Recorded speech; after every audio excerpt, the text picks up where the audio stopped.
ನುಡಿಯ ಓದು. ಕೀರ್ತನೆಗಳು 14:1.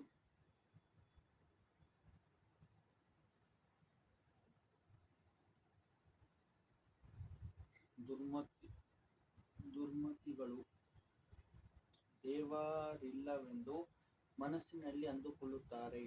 ಅವರು ಕೆಟ್ಟು ಹೋದವರು ಹೇಯ ಕೃತ್ಯಗಳನ್ನು ನಡೆಸುತ್ತಾರೆ. ಅವರಲ್ಲಿ ಒಳ್ಳೆಯದನ್ನು ಮಾಡುವವರೇ ಇಲ್ಲ. ಮನುಷ್ಯರಲ್ಲಿ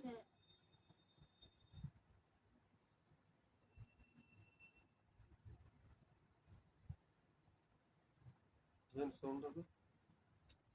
ಇಲಿಗಳು ಓಡಾಡ್ತಿರ್ತಾವ ಹಂಗೆ ಕರೆಂಟ್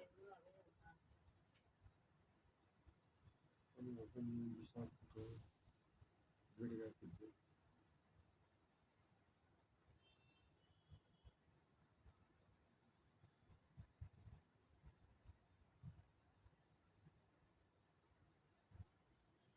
ಗೊತ್ತಾ?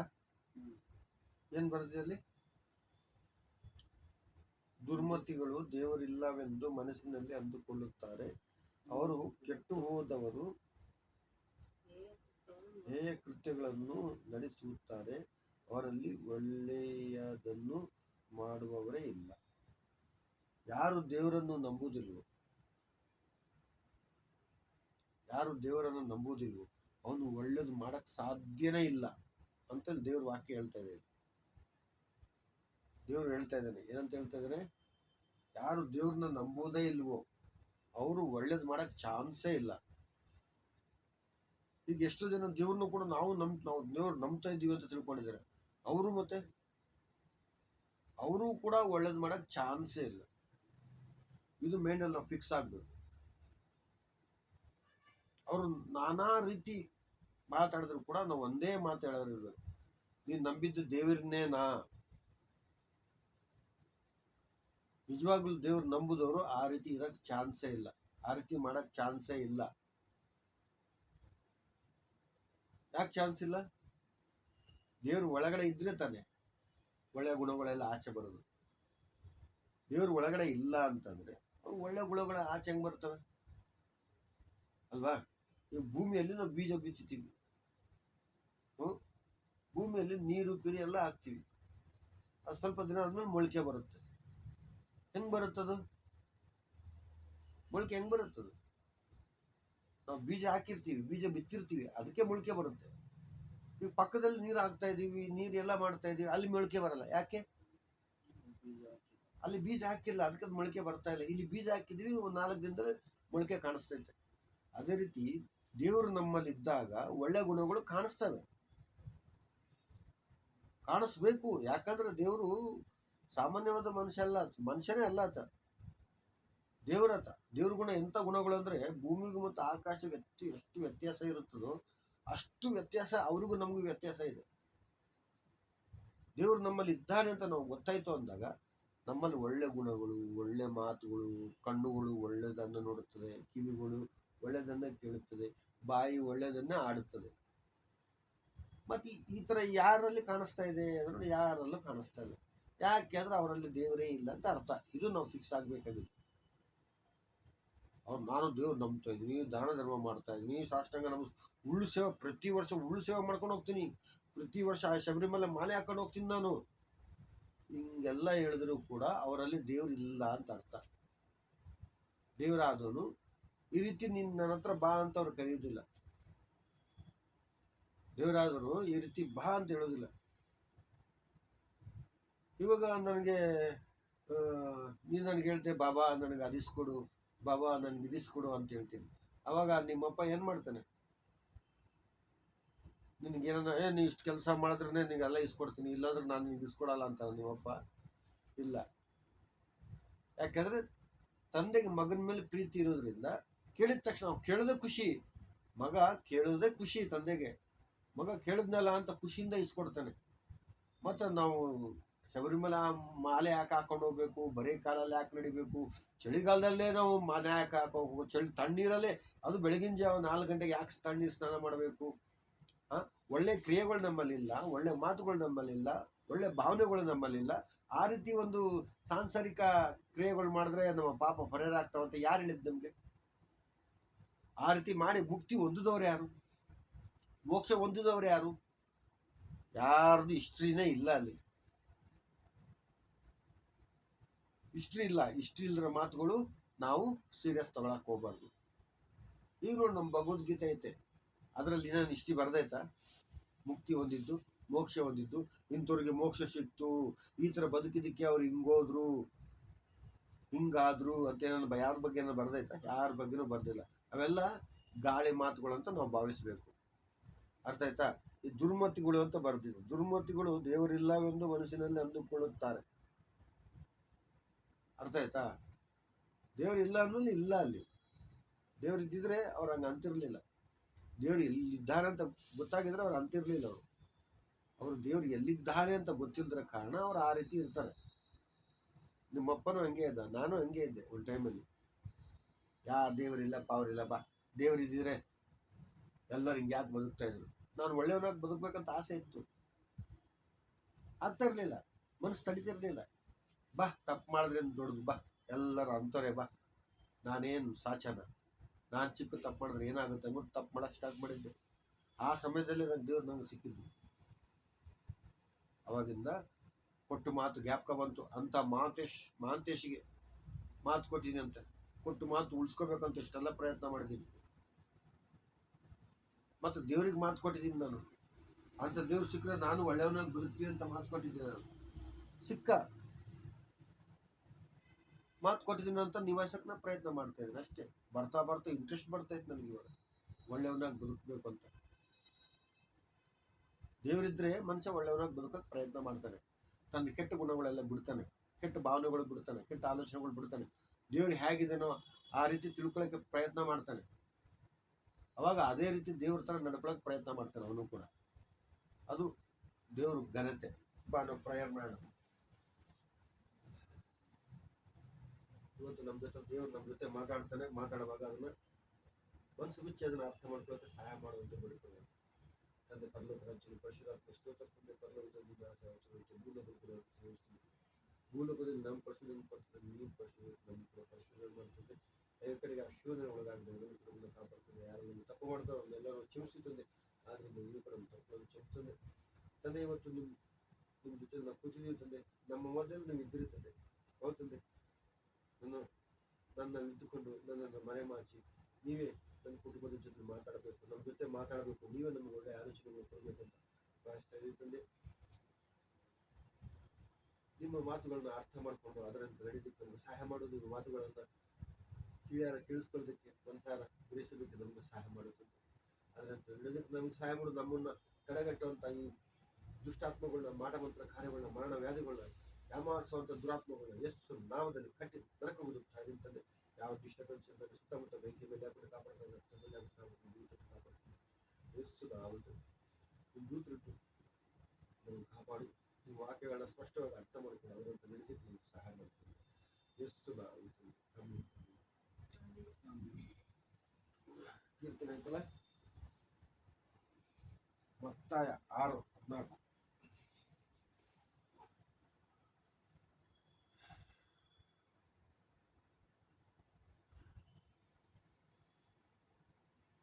ನೀವು ಜನರ ತಪ್ಪುಗಳನ್ನು ಕ್ಷಮಿಸಿದರೆ ಪರಲೋಕದಲ್ಲಿರುವ ನಿಮ್ಮ ತಂದೆಯು ನಿಮ್ಮ ತಪ್ಪುಗಳನ್ನು ಕ್ಷಮಿಸುವನು. ಆದರೆ ನೀವು ಜನರ ತಪ್ಪುಗಳನ್ನು ಕ್ಷಮಿಸದೆ ಹೋದರೆ ನಿಮ್ಮ ತಂದೆ ಸಹ ನಿಮ್ಮ ತಪ್ಪುಗಳನ್ನು ಕ್ಷಮಿಸುವುದಿಲ್ಲ. ಸಾಕು. ನೀವು ಜನರ ತಪ್ಪುಗಳನ್ನು ಕ್ಷಮಿಸಿದರೆ ಪರಲೋಕದಲ್ಲಿರುವ ನಿಮ್ಮ ತಂದೆಯು ನಿಮ್ಮ ತಪ್ಪುಗಳನ್ನು ಕ್ಷಮಿಸುವನು. ಆದರೆ ನೀವು ಜನರ ತಪ್ಪುಗಳನ್ನು ಕ್ಷಮಿಸದೆ ಹೋದರೆ ನಿಮ್ಮ ತಂದೆ ಸಹ ನಿಮ್ಮ ತಪ್ಪುಗಳನ್ನು ಕ್ಷಮಿಸುವುದಿಲ್ಲ. ಮುಗಿದಾಯ್ತು. ದೇವ್ರು ಏನಾಗಿದ್ದಾನೆ ಸುನಿ? ದೇವ್ರು ಏನಾಗಿದ್ದಾನೆ? ಮುಯಿಗೆ ಮುಯಿ ತೀರಿಸುವವನಾಗಿದ್ದಾನೆ. ದೇವ್ರು ಏನಾಗಿದೆ? ಮುಯಿಗೆ ಮುಯಿ ತೀರಿಸುವವನಾಗಿದ್ದಾನೆ. ಇವಾಗ ನಾವು ಜನಗಳ ತಪ್ಪುಗಳು ನಾವು ಕ್ಷಮಿಸ್ಲಿಲ್ಲ ಅಂದ್ರೆ ದೇವ್ರು ನಮ್ಮ ತಪ್ಪುಗಳು ಕೂಡ ಕ್ಷಮಿಸುತ್ತದೆ. ಇದು ಸ್ಪಷ್ಟವಾಗಿ ತಲೆಲಿಟ್ಕೋಬೇಕು. ನಾವು ಇನ್ನೊಬ್ರು ತಪ್ಪು ಕ್ಷಮಿಸಿದಾಗ್ಲೇ ದೇವ್ರು ನಮ್ಮ ತಪ್ಪುಗಳನ್ನು ಕ್ಷಮಿಸ್ತಾನೆ. ಅಂದ್ರೆ ಇನ್ನೊಬ್ರು ತಪ್ಪುಗಳು ನಮಗೆ ಕ್ಷಮಿಸಕ್ಕೆ ಇಷ್ಟ ಇಲ್ಲ ಅಂತಂದ್ರೆ ದೇವರಿಗೆ ಕೂಡ ನಮ್ಮ ತಪ್ಪುಗಳು ಕ್ಷಮಿಸೋದಕ್ಕೆ ಇಷ್ಟ ಇರೋದಿಲ್ಲ. ಇದು ನಮ್ಮ ಮನಸ್ಸಲ್ಲಿ ಗಟ್ಟಿಯಾಗಿ ಇಟ್ಕೋಬೇಕು, ಪ್ರಿಂಟ್ ಹೊಡ್ಕೋಬೇಕಿದ್ರೆ. ನಾವು ಇನ್ನೊಬ್ರನ್ನ ಕನಿಕರಿಸಿದ್ರೆ ದೇವ್ರು ನಮ್ಮನ್ನ ಕನಿಕರಿಸ್ತಾನೆ ಅಂತ ಅರ್ಥ. ಇನ್ನೊಬ್ಬರನ್ನ ನಾವು ಪ್ರೀತಿಸಿದ್ರೆ ದೇವ್ರು ನಮ್ಮನ್ನ ಪ್ರೀತಿಸ್ತಾನೆ ಅಂತ ಅರ್ಥ. ಇನ್ನೊಬ್ಬರನ್ನ ದ್ವೇಷಿಸಿದ್ರೆ ದೇವ್ರು ನಮ್ಮನ್ನ ದ್ವೇಷಿಸ್ತಾನೆ ಅಂತ ಅರ್ಥ.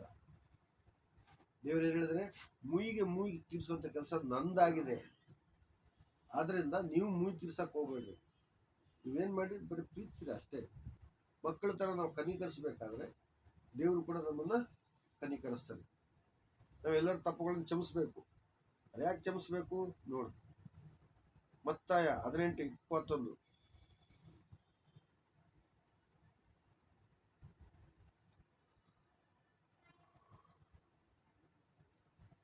ಮತ್ತೆ 18:21.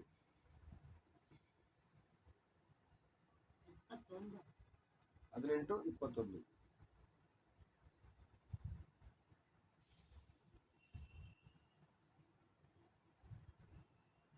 ಆಗ ಪೇತ್ರನು ಆತನ ಬಳಿಗೆ ಬಂದು, ಸ್ವಾಮಿ, ನನ್ನ ಸಹೋದರನು ನನಗೆ ತಪ್ಪು ಮಾಡುತ್ತಾ ಬಂದರೆ ನಾನು ಎಷ್ಟು ಸಾರಿ ಅವನಿಗೆ ಕ್ಷಮಿಸಬೇಕು?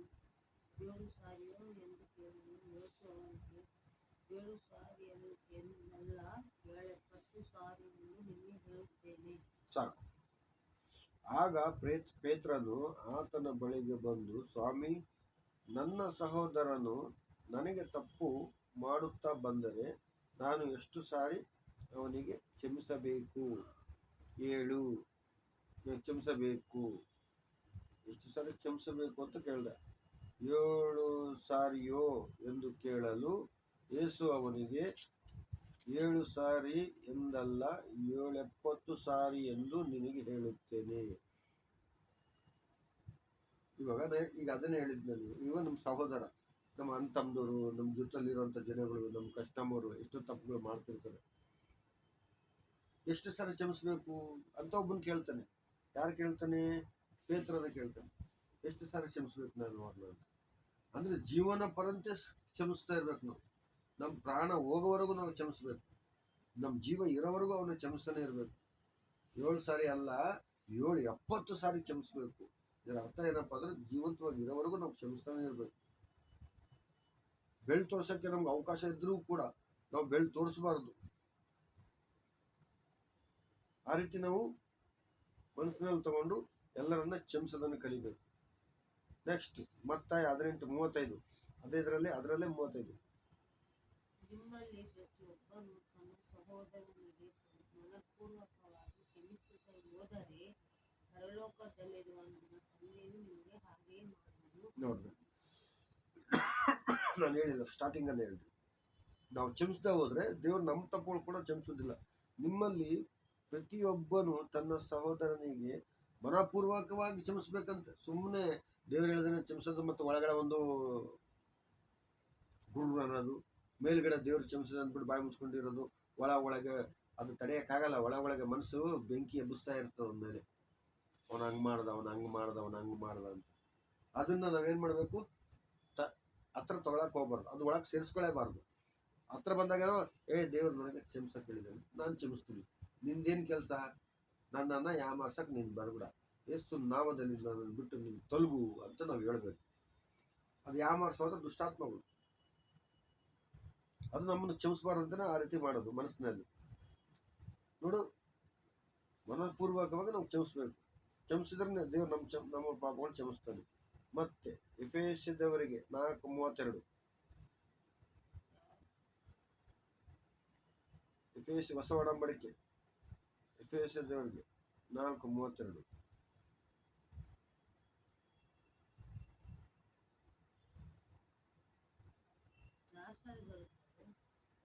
ಹೊಸ ಒಡಂಬಡಿಕೆ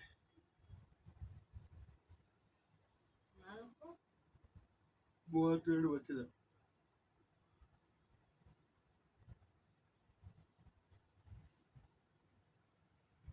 ಅಲ್ಲಿ ಒತ್ತಿದ್ರೆ 32 ಬರ್ತದೆ. ಮತ್ತೆ ಒತ್ತಲ್ಲೇ ಅದು ಒತ್ತದಾಗ ವರ್ಷ ಅಂತ ಬಂದಿರ್ತದೆ ನೋಡು, ಅದನ್ನೊತ್ತು.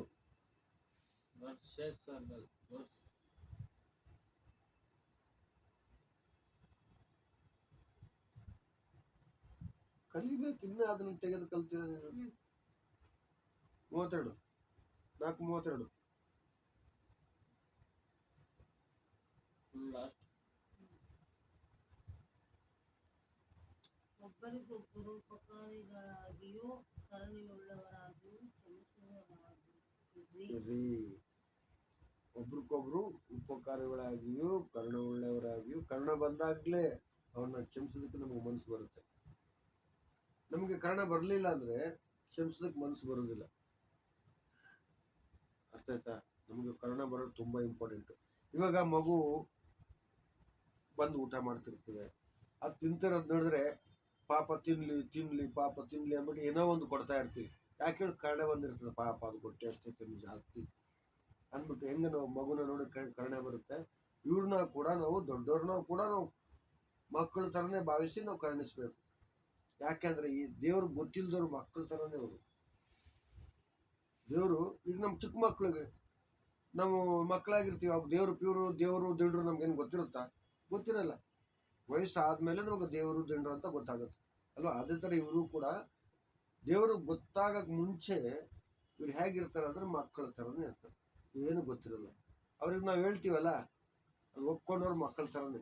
ಯಾರು ಒಪ್ಕೊಳ್ಳಲ್ವೋ ದಂಡನೆಗೆ ಗುರಿ ಆಗ್ತಾರೆ. ಯಾರು ಯೇಸುವಿನ ಬಗ್ಗೆ ನಾವು ಹೇಳ್ತೀವಿ, ಅವ್ರು ಅರ್ಥ ಮಾಡ್ಕೊಂಡು ಸತ್ಯಕ್ಕೆ ಜಯವಾಗ್ಲಿ ಅಂದ್ಬಿಟ್ಟು ಸತ್ಯಕ್ಕೆ ಸಪೋರ್ಟ್ ಮಾಡ್ತಾರೆ ನೋಡು, ಹೌದು ನೀನು ಹೇಳೋದು ಕರೆಕ್ಟು, ಹೌದು ನಿಜ ಅಂತ ಯಾರು ಹೇಳ್ತಾರೋ ಅವ್ರ ಜೀವನದಲ್ಲಿಯೂ ಕೂಡ ಅದನ್ನೇ ಸಿಗುತ್ತೆ, ಅದೇ ಆಗುತ್ತೆ. ಹೌದು ನಿಜ ಅನ್ನೋದು,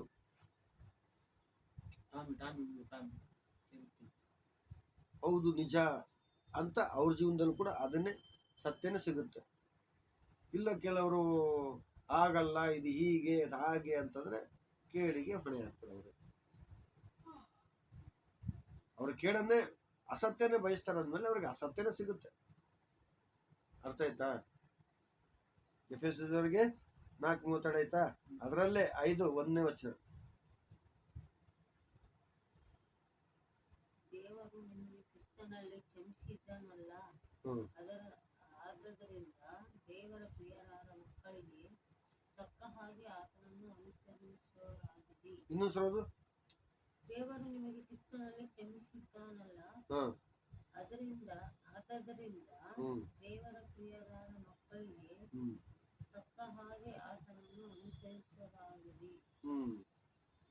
ದೇವರು ಅಂದ್ರೆ ಪರಮೇಶ್ವರ ನಮ್ಮನ್ನ ಯಾರಲ್ಲಿ ಕ್ಷಮಿಸಿದರೆ? ಕ್ರಿಸ್ತನಲ್ಲಿ ಕ್ಷಮಿಸಿದರೆ. ಕ್ರಿಸ್ತನಲ್ಲಿ ಕ್ಷಮಿಸಿದರೆ. ಕ್ರಿಸ್ತನಲ್ಲೇ ಯಾಕೆ ಕ್ಷಮಿಸಿದ್ರು? ಈ ಲೋಕದಲ್ಲಿ ನಮ್ಮ ಪಾಪ ಓದ್ಕೊಂಡಿರೋಂತ ಒಬ್ರು ಇದ್ದಾರೆ ಅಂತಂದ್ರೆ ಅವ್ರು ಯೇಸು ಸ್ವಾಮಿ ಮಾತ್ರ. ಬೇರೆ ಬಂದ್ರು, ದಶಾವತಾರಗಳು ಬಂದ್ರು ದೇವರಾಗಿ, ಆದ್ರೆ ಯಾರು ನಮ್ಮ ಪಾಪಗಳು ಹೊತ್ಕೊಳ್ಳಿಲ್ಲ. ಅಂದ್ರೆ ಯಾರು ಪರಮೇಶ್ವರನ ಇಷ್ಟಾನುಸಾರವಾಗಿ ಯಾರು ಬದುಕಲಿಲ್ಲ. ಇಷ್ಟು ಜನ ದಶಾವತಾರಗಳು ಎತ್ತಿ ಬಂದ್ರೂ ಕೂಡ ಪರಮೇಶ್ವರ ಗುಣಗಳು ಯಾರು ನಮಗ್ ತೋರಿಸ್ಲಿಲ್ಲ. ಈಗ ಅಪ್ಪನ ಒಬ್ಬ ಮಗ ಯಾರ ಗುಣಗಳು ತೋರಿಸ್ಬೇಕು? ಅವನಲ್ಲಿ ಯಾರ ಗುಣಗಳು ಬರಬೇಕು? ಅಪ್ಪನ ಗುಣಗಳು ಬರಬೇಕು. ಅದೇ ರೀತಿ ಇವರು ದೇವ್ರು ಅಂತ ಅನ್ಸ್ಕೊಂಡು ಹುಟ್ಟಿದ್ರೆ ಅವ್ರು ದೇವ್ರ ತರ ನಡ್ಕೊಂಡು ತೋರಿಸ್ಬೇಕಾಗಿತ್ತು. ಸಾಕ್ಷಾತ್ ಪರಮೇಶ್ವರ ಗುಣಗಳು ಈ ಲೋಕದಲ್ಲಿ ತೋರಿಸ್ಬೇಕಾಗಿತ್ತು.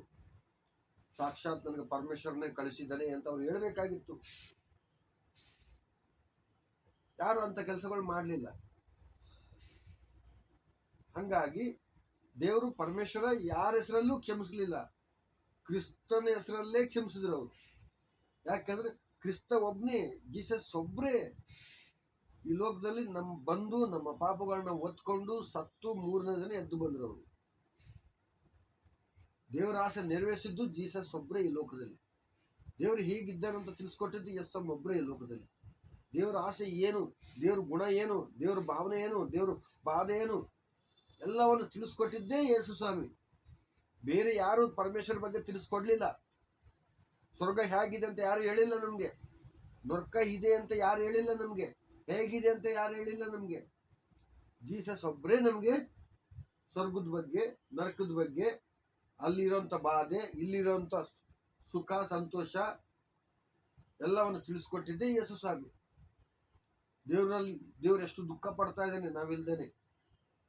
ನಾವೆಲ್ಲ ನರಕಕ್ಕೆ ಹೋಗ್ತಾ ಇದ್ದೀವಿ ಅಂತ ಬಾಧೆ ಪಡ್ತಾ ಇದ್ದಾನೆ ಅಂತ ದೇವರು ಇಂಥ ಒಂದು ಮಾತು ತಿಳಿಸ್ಕೊಟ್ಟಿದ್ದೆ. ಯಾರು? ಜೀಸಸ್ ಒಬ್ಬರೇ ನಮಗೆ ತಿಳಿಸ್ಕೊಟ್ಟಿದ್ದು. ಮತ್ತೆ ದೇವ್ರ ಹತ್ರ ಹೋಗ್ಬೇಕಾದ್ರೆ ನಾವು ಏನ್ ಮಾಡ್ಬೇಕು? ದೇವರ ಚಿತ್ತಾನುಸಾರವಾಗಿ ನೋಡಿಬೇಕು. ನಾವು ಏನ್ ಹೇಳಿದ್ದು? ಯಾರೆಲ್ಲ ಬಂದು ಸ್ವಾಮಿ ಸ್ವಾಮಿ ನಿನ್ನ ಹೆಸರಲ್ಲಿ ನಾವು ದೆವ್ವಗಳು ಬಿಡಿಸಿದ್ವಲ್ಲ, ಸ್ವಾಮಿ ಸ್ವಾಮಿ ನಿನ್ನ ಹೆಸರಲ್ಲಿ ಅದ್ಭುತ ಕಾರ್ಯಗಳು ಮಾಡಿದೀವಲ್ಲ ಅಂತ ಹೇಳ್ತಾರಂತೆ.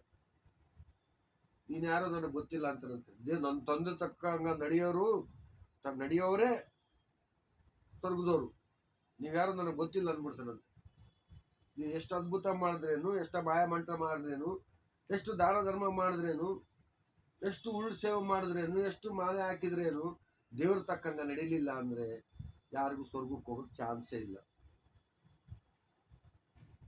ಇವೆಲ್ಲ ಯೇಸು ಸ್ವಾಮಿ ನಮ್ಗೆ ತಿಳಿಸ್ಕೊಟ್ಟಿದ್ದಾರೆ ದೇವ್ರ ಹತ್ರ ಹೇಗೆ ಹೋಗ್ಬೇಕು ಅಂತ. ಯಾರಂತ ಯಾರ ಜೊತೆ ಇರ್ಬೇಕು? ನನ್ನ ತಂದೆ. ನನ್ನ ತಂದೆ ಅಂದ್ರೆ ಯೇಸು ಸ್ವಾಮಿ ತಂದೆ ಯಾರು? ಪರಮೇಶ್ವರ. ಆ ಪರಮೇಶ್ವರನ ತರ ಯಾರು ನಡೀಲಿಲ್ವೋ ಅವ್ರಿಗೆ ಸ್ವರ್ಗ ಇಲ್ಲ. ಯಾರು ಪರಮೇಶ್ವರನ ತರ ನಡೀತಾರೋ ಅವ್ರಿಗೆ ಸ್ವರ್ಗ. ಅದಕ್ಕೆ ನಾವು ದೇವ್ರ ಗುಣಗಳು ನಾವು ಪ್ರಕಟಿಸಿ ತೋರಿಸ್ಬೇಕು ಜನಗಳಿಗೆ. ಈ ತರ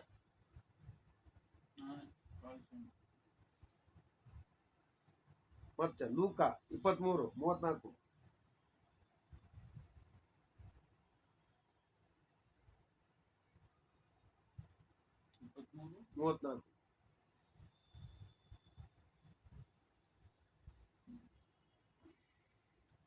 ಯೇಸು, ತಂದೆಯೇ, ಅವರಿಗೆ ಕ್ಷಮಿಸು, ತಾವು ಏನು ಮಾಡುತ್ತೇವೆಂಬುದನ್ನು ಅರಿಯರು ಅಂದನು. ಸಾಕು. ಯೇಸು ಸ್ವಾಮಿನ ಸಿಲ್ವೆಗೆ ಹಾಕಿರ್ತಾರೆ. ಸಿಲ್ವೆಗೆ ಹಾಕಿ ಕಿಂಡಲ್ ಮಾಡಿ ಹೊಡೆದು ಬಡ್ದು ಅವಮಾನ ಮಾಡಿ ಆತನ್ನ ಇನ್ನೇನು 5 ಗಾಯಗಳು ಮಾಡಿ ಆತನ ಸಿಲ್ವೆಗೆ ಹಾಕಿರ್ತಾರೆ. ಅಂತ ಒಂದು ಸಮಯದಲ್ಲಿ ಯೇಸು ಸ್ವಾಮಿ ತನ್ನ ತಂದೆ ಹತ್ರ ಪ್ರಾರ್ಥನೆ ಮಾಡ್ತಾನೆ. ಆತನ ತಂದೆ ಯಾರು? ಪರಮೇಶ್ವರ. ಆ ಪರಮೇಶ್ವರ ಹತ್ರ ಪ್ರಾರ್ಥನೆ ಮಾಡ್ತಾನೆ. ಏನಂತ? ಇನ್ನೊಂದು ತಂದೆಯೇ, ಅವರಿಗೆ ಕ್ಷಮಿಸು, ತಾವು ಏನು ಮಾಡುತ್ತೇವೆಂಬುದನ್ನು ಅರಿಯರು. ಚಿಕ್ಕ ಮಕ್ಳಿಗೆ ಹೆಂಗ್ ಗೊತ್ತಾಗುತ್ತೆ ಅವ್ರು ಏನ್ ಮಾಡ್ತಾ ಇದಾರಂತ? ನಾನು ಅವಾಗ್ಲೂ ಅದನ್ನೇ ಹೇಳಿದ್ದು. ದೇವ್ರು ಯಾರಿಗೂ ಗೊತ್ತಿಲ್ವೋ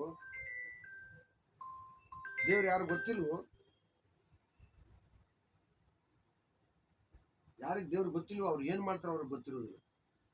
ದೇವ್ರಿಗೆ ಗೊತ್ತಿಲ್ಲ ಅಂದ್ಮೇಲೆ ಆಗೋಯ್ತು. ಅವ್ರ ಜೀವನದಲ್ಲಿ ಏನ್ ಮಾಡ್ತಾ ಇದಾರೆ ಅಂತ ಅವ್ರಿಗೆ ಅರಿವಿರೋದಿಲ್ಲ. ಅದಕ್ಕೆ ಯೇಸು ಸ್ವಾಮಿ ಏನ್ ಹೇಳ್ತಾನೆ?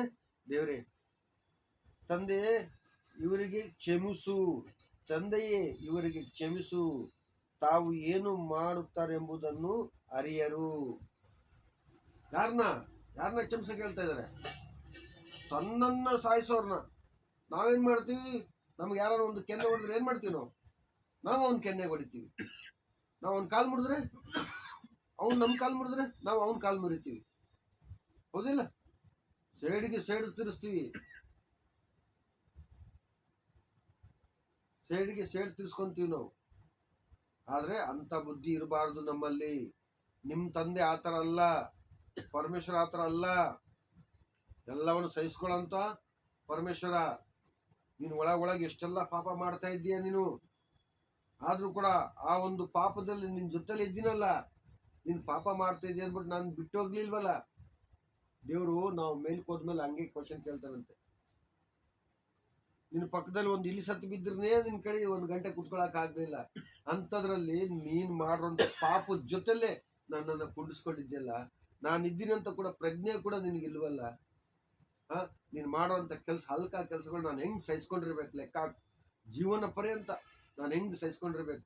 ನೀನು ಸ್ವಲ್ಪನೂ ಸಹಿಸ್ಕೊಳಕ್ ಆಗ್ಲಿಲ್ಲ. ಒಬ್ಬನ ಹೊಡೆದ ಅನ್ಬಿಟ್ಟು ಅವನ ಸಾಯಿಸೇ ಬಿಟ್ಟೆ ನೀನು. ಒಬ್ಬ ನೀನು ಏನು ಕೈ ಕತ್ತರಿಸ ಅನ್ಬಿಟ್ಟು ನೀನು ಅವನ ಕೈ ಕತ್ತರಿಸ್ಬಿಟ್ಟೆ ನೀನು. ಆ ಕೆಲಸನ ನಿಂದು? ಆ ಕೆಲಸ ಅಲ್ಲ ನಿಂದು ಯಾವ ಕೆಲಸ ಇದೆ ಆ ಕೆಲಸ ಮಾಡೋದ್ ಬಿಟ್ಬಿಟ್ಟು ಬೇಡವಾದ ಕೆಲಸಗಳು ನೀನು ಮಾಡ್ಕೊಂಡು ಕೂತ್ಕೊಂಡಿದ್ದೆ. ಇಂಥ ಒಂದು ಅಹಂಕಾರ, ದುರಹಂಕಾರ, ಕಾಮ, ಕ್ರೋಧ, ಮದ, ಮತ್ಸರ, ಮೋಹ, ಲೋಭ ಇವೆಲ್ಲ 6 ನಿನ್ ಜೊತೆಲಿ ಇದ್ರೂ ಕೂಡ ಆರುಟ್ರ ಜೊತೆ ನಾನು ಹೆಂಗ್ ಸಹಿಸ್ಕೊಂಡಿರ್ಬೇಕು ಹೇಳಿ ನಾನು. ಅಂತ ಒಂದು ಕ್ರಿಯೆ ನೀನ್ ಮಾಡಿ ತೋರಿಸ್ದ? ಯೇಸು ಸ್ವಾಮಿ ಮಾಡಿ ತೋರಿಸಿದ್ರು. ಅದಕ್ಕೆ ನಾನ್ ನಿನ್ನನ್ನ ಕ್ರಿಸ್ತನಲ್ಲಿ ಕ್ಷಮಿಸುತ್ತೇನೆ. ತನ್ನನ್ನು ಸಾಯಿಸೋರ್ನ ಕೂಡ ಏನ್ ಮಾಡಿದ್ರು? ದೇವರೇ ಇವ್ರನ್ನ ಕ್ಷಮಿಸಿ, ಇವ್ರು ಏನ್ ಮಾಡ್ತಾ ಇದ್ರು ಅವ್ರಿಗೆ ಅರಿವಿಲ್ಲ. ಯೇಸು ಸ್ವಾಮಿ ಮಾತು ಹೇಳ್ತಿರೋದು. ಅದಕ್ಕೆ ದೇವರು ಕ್ರಿಸ್ತರಲ್ಲಿ ಕ್ಷಮಿಸಿರೋದು. ಬೇರೆ ಯಾರ ಹೆಸರಲ್ಲಿ ಕ್ಷಮಿಸ್ತಾ ಇಲ್ಲ. ನಾವು ಕೂಡ ನಮ್ಮ ಪ್ರಾರ್ಥನೆ ಹೇಗಿರ್ಬೇಕು? ಕ್ರಿಸ್ತನ ಹೆಸರಲ್ಲೇ ಇರಬೇಕು. ನಾವು ಬೇಡ್ಕೊಂಡ್ರು ಕೂಡ ಯಾರ ಹೆಸರಲ್ಲಿ ಬೇಡ್ಕೋಬೇಕು? ಕ್ರಿಸ್ತನ ಹೆಸರಲ್ಲೇ ಬೇಡ್ಕೋಬೇಕು. ಹೌದಲ್ವಾ? ನೆಕ್ಸ್ಟ್, ಎಸ್ ಸ್ವಾಮಿ ಸುಮ್ಮನೆ ಬಾಯಿ ಮಾತು ಹೇಳಿಲ್ಲ, ನಮ್ಗೆ ತಾನು ನಡ್ಕೊಂಡು ತೋರಿಸಿದ್ದಾನೆ. ಮತ್ತಾಯ 18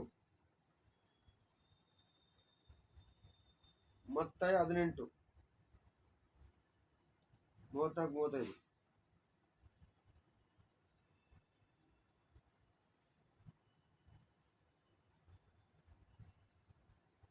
ತನಗೆ ಕೊಡಬೇಕಾದ ಸಾಲವನ್ನು ತೀರಿಸುವ ತನಕ ಹ್ಮ್ ಪೀಡಿಸುವವರಿಗೆ ಕೈಗೆ ಒಪ್ಪಿಸಿದನು. ಹ್ಮ್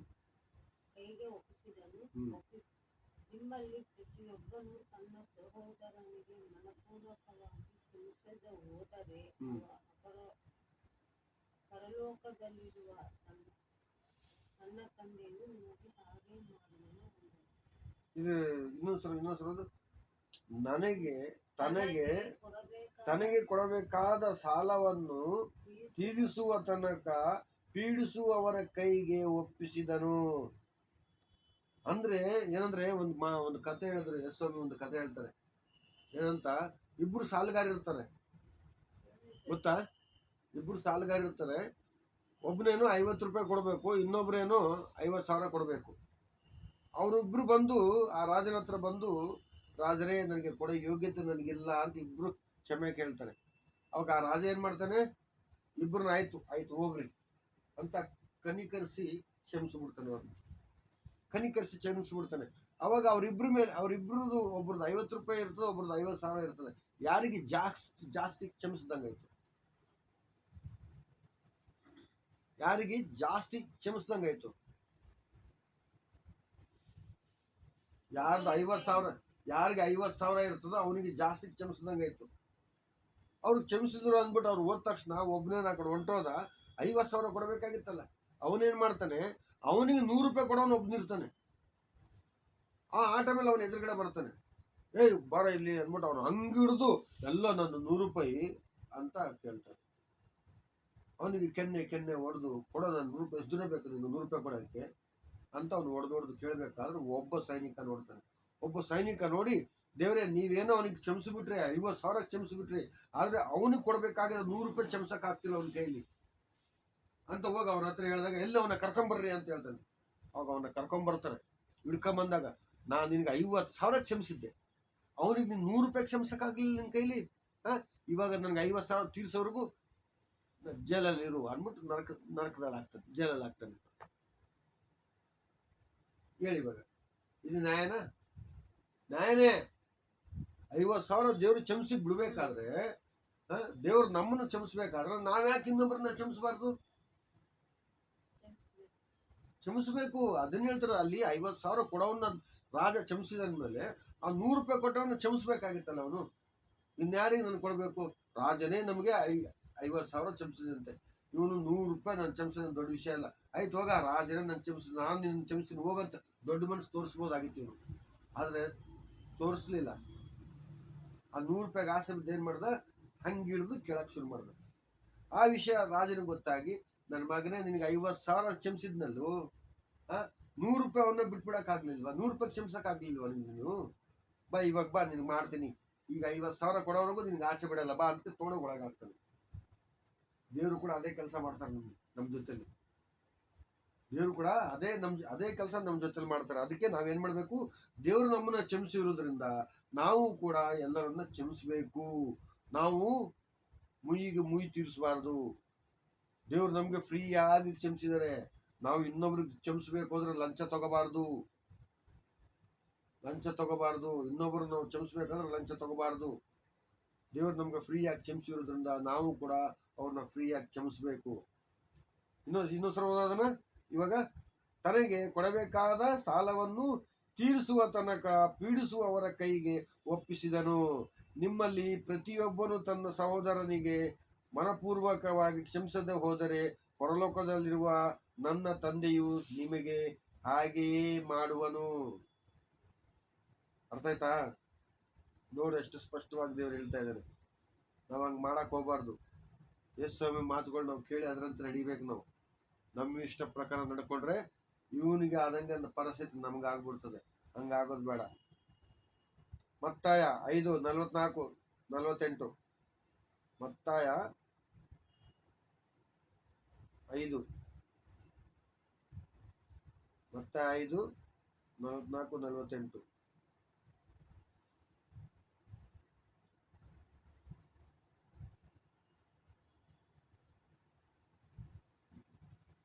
ಆದರೆ ನಾನು ನಿಮಗೆ ಹೇಳುವುದು ಏನೆಂದರೆ, ಹ್ಮ್ ನಿಮ್ಮ ವೈರಿಗಳನ್ನು ಪ್ರೀತಿಸಿರಿ, ಹ್ಮ್ ನಿಮ್ಮನ್ನು ಹಿಂಸೆಪಡಿಸುವವರಿಗೋಸ್ಕರ ದೇವರನ್ನು ಪ್ರಾರ್ಥಿಸಿರಿ. ಹ್ಮ್ ಹೀಗೆ ಮಾಡಿದರೆ ನೀವು ಪರಲೋಕದಲ್ಲಿರುವ ನಿಮ್ಮ ತಂದೆಗೆ ಮಕ್ಕಳಾಗುವಿರಿ. ಹ್ಮ್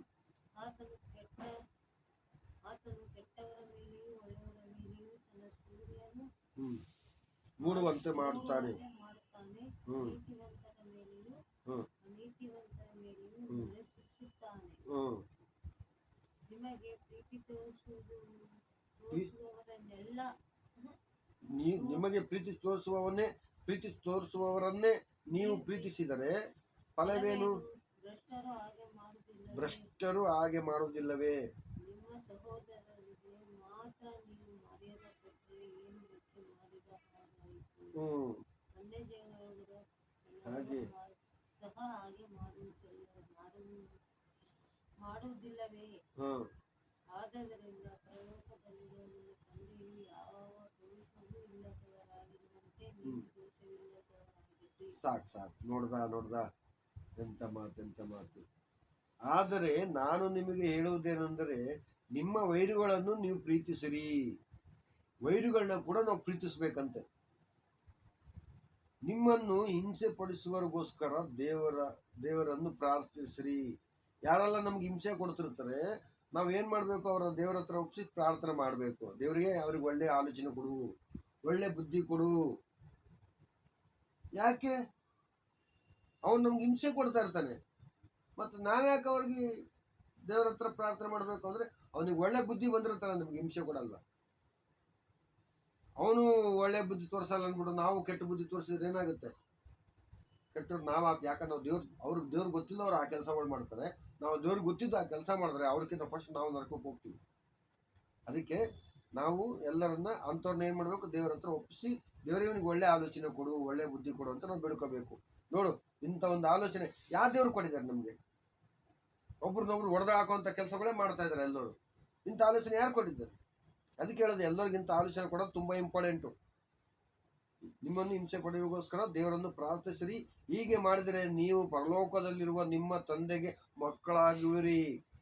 ಇಂಥ ಕೆಲಸಗಳು ಮಾಡಿದ್ರೆ ನಾವು ಪರಲೋಕದಲ್ಲಿರುವಂತ ನಮ್ಮ ಪರಮೇಶ್ವರನಿಗೆ ನಾವು ಏನಾಗ್ತೀವಿ? ಮಕ್ಕಳಾಗ್ತೀವಿ. ಆತನು ಕೆಟ್ಟವರ ಮೇಲೆಯೂ ಒಳ್ಳೆಯವರ ಮೇಲೆಯೂ ತನ್ನ ಸೂರ್ಯನು ಮೂಡುವಂತೆ ಮಾಡುತ್ತಾನೆ. ಪರಮೇಶ್ವರ ಏನ್ ಮಾಡ್ತಾ ಇದ್ದಾನೆ ಅಂದ್ರೆ, ಒಳ್ಳೆಯವ್ರ ಮೇಲೇನು ಕೆಟ್ಟವ್ರ ಮೇಲೇನು ಸೂರ್ಯ ಮೂಡುವಂತೆ ಮಾಡ್ತಾ ಇದ್ದಾನೆ. ಅದೇ ರೀತಿ ನಾವು ಕೂಡ ಕೆಟ್ಟವ್ರನ್ನ ಕೂಡ ಒಳ್ಳೆಯವ್ರನ್ನ ಕೂಡ ನಾವು ಎಲ್ಲರನ್ನು ಪ್ರೀತಿಸೋದು ಕಲಿಬೇಕು. ನೀತಿವಂತರ ಮೇಲೆಯೂ ಅನೀತಿವಂತರ ಮೇಲೆಯೂ ಮಳೆ ಸುರಿಸುತ್ತಾನೆ. ನಿಮಗೆ ಪ್ರೀತಿ ತೋರಿಸುವವರನ್ನೇ ನೀವು ಪ್ರೀತಿಸಿದರೆ ಫಲವೇನು? ನೀನ್ ಹೆಂಡತಿ ಮಕ್ಕಳನ್ನ, ನಿಮ್ದು ಅಣ್ಣ ತಮ್ಮರನ್ನ ಪ್ರೀತಿಸಿದ್ರೆ ಏನ್ ಫಲ? ಏನ್ ಪ್ರಯೋಜನ? ಭ್ರಷ್ಟರು ಸಹ ಹಾಗೆ ಮಾಡುತ್ತಾರಲ್ಲ. ನೀವು ಮರ್ಯಾದೆ ಕೊಟ್ಟವರನ್ನೇ ನಿಮ್ಮ ಸಹೋದರರಿಗೆ ಮರ್ಯಾದೆ ಕೊಟ್ಟರೆ ಏನು ಹೆಚ್ಚು ಮಾಡ್ದಂಗಾಯ್ತು? ನಿಮ್ ಕುಟುಂಬದಲ್ಲೇ ನೀವು ನಿಮ್ ಸ್ನೇಹಿತರಲ್ಲೇ ಹೆಚ್ಚು ಮರ್ಯಾದೆ ಕೊಟ್ಟರೆ ಏನು ಹೆಚ್ಚಿಗೆ ಮಾಡ್ದಂಗಾಯ್ತು? ಏನಿಲ್ಲ ಅಲ್ಲಿ. ಮತ್ತೆ ಹೆಚ್ಚು ಮಾಡಿದಂಗಾಯ್ತು. ಅನ್ಯ ಜನರು ಸಹ ಹಾಗೆ ಮಾಡುತ್ತಾರಲ್ಲವೇ? ಆದುದರಿಂದ ಪರಲೋಕದಲ್ಲಿರುವ ನಿಮ್ಮ ತಂದೆಯು ಯಾವ ದೋಷ ಇಲ್ಲದವನಾಗಿರುವಂತೆ ನೀವು ಯಾವ ದೋಷ ಇಲ್ಲದವರಾಗಿರಿ. ಪರಮೇಶ್ವರ ಯಾವ ದೋಷನೂ ಇಲ್ಲ ಪರಮೇಶ್ವರನಿಗೆ. ಅದೇ ರೀತಿ ನಮ್ಮಲ್ಲಿ ಕೂಡ ಯಾವ ದೋಷನೂ ಇರಬಾರ್ದು. ಆತರ ಇದ್ರೂ ಕೂಡ ನಾವು ಯೇಸು ಸ್ವಾಮಿ ಹತ್ರ ಒಪ್ಪಿಸ್ಬೇಕು. ಏನ್ ತಗೊಂಡರು? ಯೇಸು ಸ್ವಾಮಿ ಹತ್ರ ನಮ್ಮ ದೋಷಗಳು ಒಪ್ಪಿಸ್ಬೇಕು. ಅವಾಗ್ಲೇ ನಾವು ದೇವರ ಹತ್ರ ಹೋಗಕ್ ಸಾಧ್ಯ. ಯೇಸು ಸ್ವಾಮಿಯಿಂದ ಮಾತ್ರ ನಮ್ಮ ದೋಷಗಳು ಪಾಪಗಳು ಪರಿಹಾರ ಮಾಡಕ್ ಸಾಧ್ಯ. ಈ ಲೋಕದಲ್ಲಿ ಯಾರು ಇಲ್ಲವೇ ಇಲ್ಲ. ನೆಕ್ಸ್ಟ್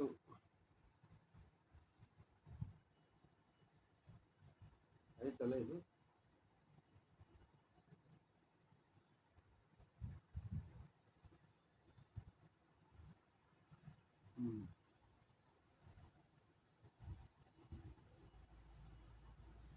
ಹಾ, ಲೂಕ 6:27-35 ಗಮನಿಸ್ತಿದ್ದಪ್ಪ ಸುನಿ. ಕೇಳುವವರಾದ ನಿಮಗೆ ನಾನು ಹೇಳುವುದೇನೆಂದರೆ ನಿಮ್ಮ ವೈರಿಗಳನ್ನು ಪ್ರೀತಿಸಿರಿ, ನಿಮ್ಮ ಹಾಗೆ ಮಾಡುವವರಿಗೆ ಉಪಕಾರ ಮಾಡಿರಿ, ನಿಮ್ಮ ಶಪಿಸುವವರಿಗೆ ಆಶೀರ್ವಾದ ಮಾಡಿರಿ, ನಿಮ್ಮನ್ನು ಬೈಯುವವರಿಗೋಸ್ಕರ ದೇವರನ್ನು ಪ್ರಾರ್ಥಿಸಿರಿ. ಒಂದು ಕೆನ್ನೆ ನಿನ್ನನ್ನು ಕೆನ್ನೆಯ ಮೇಲೆ ಬಡಿದವನಿಗೆ ಮತ್ತೊಂದು ಕೆನ್ನೆಯನ್ನು ತಿರುಗಿಸಿ, ನಿನ್ನ ಮೇಲಂಗಿಯನ್ನು ಕಸಿದುಕೊಳ್ಳುವವನಿಗೆ ಒಳಂಗಿಯನ್ನು ತಡೆಯಬೇಡಿ. ನಿನ್ನನ್ನು ಬೇಡುವವರೆಲ್ಲರಿಗೆ ಕೊಡು, ನಿನ್ನ ಸ್ವತ್ತು ಕಸಿದುಕೊಳ್ಳುವವನು ಹಿಂದಕ್ಕೆ ಕೊಡೆ ಎಂದು ಕೇಳಬೇಡ. ಜನರು ನಿಮಗೆ ಏನೇನು ಮಾಡಬೇಕೆಂದು ಅಪೇಕ್ಷಿಸುತ್ತಾರೋ ಅಂತದನ್ನೇ ನೀವು ಅವರಿಗೆ ಮಾಡಿ. ಅಂದ್ರೆ ಇಲ್ಲ ನೀವು ಕನ್ನಡ ಓದ್ಲಿಲ್ಲ ಇದನ್ನ.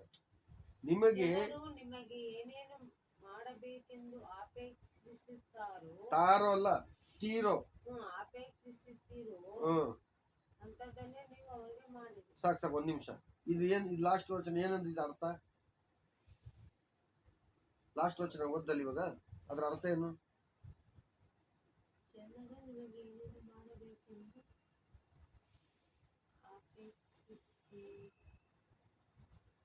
ಅಪೇಕ್ಷಿಸುತ್ತೀರೋ ಅಂಥದನ್ನೇ ನೀವು ಅವರಿಗೆ ಮಾಡಿರಿ. ಇವಾಗ ಎಲ್ಲ ಜನಗಳು ನನ್ನನ್ನ ಯಾವ ರೀತಿ ನೋಡ್ಬೇಕಂತ ನಾನು ಇಷ್ಟಪಡ್ತೀನಿ. ಯಾವನನ್ನ ಬಂದು ನನ್ನನ್ನು ಬೈತಾ ಇದ್ರೆ ನನಗೆ ಇಷ್ಟ ಆಗುತ್ತಾ? ಇಷ್ಟ ಆಗಲ್ಲ. ಯಾವನನ್ನ ಬಂದು ಪ್ರೀತಿಸಿದ್ರೆ ಇಷ್ಟ ಆಗುತ್ತಾ? ಇಷ್ಟ ಆಗುತ್ತೆ. ಯಾವನನ್ನ ಬಂದು ನನ್ನ ಕನಿಕರಿಸಿದ್ರೆ ಇಷ್ಟ ಆಗುತ್ತಾ? ಇಷ್ಟ ಆಗುತ್ತೆ. ಯಾರನ್ನ ಬಂದು ನಂಗೆ ನೋವು ಮಾಡ್ಲಾರ್ದಂಗೆ ನನ್ನ ನೋಡ್ಕೊಂಡ್ರೆ ನಂಗೆ ಇಷ್ಟ ಆಗುತ್ತಾ? ಇಷ್ಟ ಆಗುತ್ತೆ. ಈ ಜನಗಳು ಏನ್ ಮಾಡ್ಬೇಕು? ನನಗೆ ಕೊಂಡಾಡಬೇಕು, ನನಗೆ ಮರ್ಯಾದೆ ಕೊಡಬೇಕು, ನನ್ನನ್ನು ಪ್ರೀತಿಸ್ಬೇಕು, ನನ್ನನ್ನು ಕನಿಕರಿಸ್ಬೇಕು, ಇವೆಲ್ಲ ನಮ್ಗೆ ಆಸೆ. ಇವೆಲ್ಲ ನಾವು ಫಸ್ಟ್ ಅವ್ರಿಗೆ ಮಾಡೋದು ಕಲಿಬೇಕು.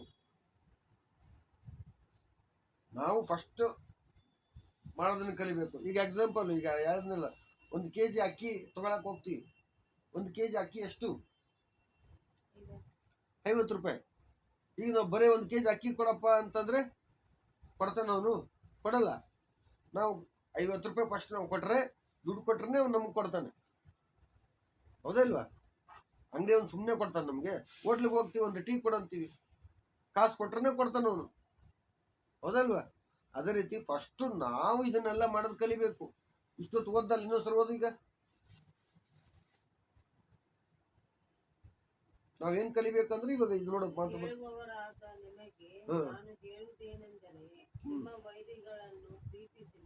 ಕೇಳುವವರಾದ ನಿಮ್ಗೆ ಹೇಳುವುದೇನೆಂದ್ರೆ ನಿಮ್ಮ ವೈರಿಗಳನ್ನು ಪ್ರೀತಿಸಿರಿ, ನಿಮಗೆ ಹಾಗೆ ಮಾಡುವವರಿಗೆ ಉಪಕಾರ ಮಾಡಿರಿ, ನಿಮ್ಮನ್ನು ಶಪಿಸುವವರಿಗೆ ಆಶೀರ್ವಾದ ಮಾಡಿರಿ, ನಿಮ್ಮನ್ನು ಬೈಯುವವರಿಗೋಸ್ಕರ ದೇವರನ್ನು ಪ್ರಾರ್ಥಿಸಿರಿ. ನಿನ್ನನ್ನು ಕೆನ್ನೆಯ ಮೇಲೆ ಬಡಿದವನಿಗೆ ಮತ್ತೊಂದು ಕೆನ್ನೆಯನ್ನು ತಿರುಗಿಸು, ನಿನ್ನ ಮೇಲಂಗಿಯನ್ನು ಕಸವುಳ್ಳವನಿಗೆ ಒಳಂಗಿಯನ್ನು ತಡೆಯಬೇಡ. ನಿನ್ನನ್ನು ಬೇಡುವವರೆಲ್ಲರಿಗೆ ಕೊಡು,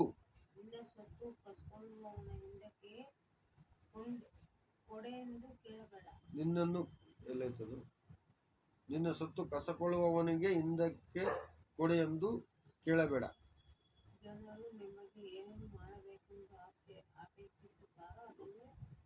ನೀವು ಅದನ್ನು ಮಾಡಿರಿ. ನೆಕ್ಸ್ಟ್ ಮುಂದೆ, ನಿಮಗೆ ಪ್ರೀತಿ ತೋರಿಸುವವರನ್ನೇ ನೀವು ಪ್ರೀತಿ ತೋರಿಸಿದ್ರೆ ನಿಮಗೆ ಏನು ಹೊಗಳಿಕೆ ಬಂದಿತು? ಪಾಪಿಗಳು ಸಹ ತಮಗೆ ಪ್ರೀತಿ ತೋರಿಸುವವರನ್ನೇ ಪ್ರೀತಿಸುತ್ತಾರಲ್ಲ. ನಿಮಗೆ ಮೇಲ ನಿಮಗೆ ಮೇಲನ್ನು ಮಾಡುವವರಿಗೆ ನೀವು ಮೇಲನ್ನು ಮಾಡಿದರೆ ನಿಮಗೇನು ಹೊಗಳಿಕೆ ಬಂದಿತು? ಪಾಪಿಷ್ಠರು ಸಹ ಹಾಗೆ ಮಾಡುತ್ತಾರಲ್ಲ. ಅವರು ನಮಗೂ ಸಾಲ ಕೊಟ್ಟಾರೆಂದು ನೀವು ಯಾರಿಗಾದರೂ ಸಾಲ ಕೊಟ್ಟರೆ ನಿಮಗೆ ಏನು ಹೊಗಳಿಕೆ ಬಂದಿತು? ಪಾಪಿಷ್ಠರು ಸಹ ತಾವು ಕೊಟ್ಟಷ್ಟು ತಮಗೆ ತಿರುಗಿ ಸಿಕ್ಕಿತೆಂದು ಪಾಪಿಷ್ಠರಿಗೆ ಸಾಲ ಕೊಡುತ್ತಾರಲ್ಲ.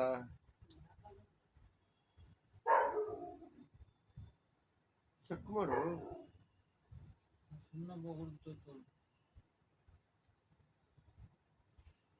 ಧೈರ್ಯವನ್ನು ಬಿಡದೆ ಸಾಲ ಕೊಡಿರಿ. ಏನ್ ಸಾಲ ಕೊಡ್ತೀರಿ? ದೇವ್ರ ವಾಕ್ಯ. ಸಾಲ ಕೊಡಿರಿ ಅಂದ್ರೆ ಈ ದುಡ್ಡು ಬೆಳ್ಳಿ ಬಂಗಾರ ಹಣ ಆಸ್ತಿ ಅಲ್ಲ. ಯಾಕಂದ್ರೆ ನಾವು ಇದಕ್ಕೋಸ್ಕರ ನಾವು ಬದುಕುದಿಲ್ಲ. ಜನಗಳಿಗೆ ದೇವ್ರ ವಾಕ್ಯ ನಾವು ಸಾಲ ಕೊಡಬೇಕು.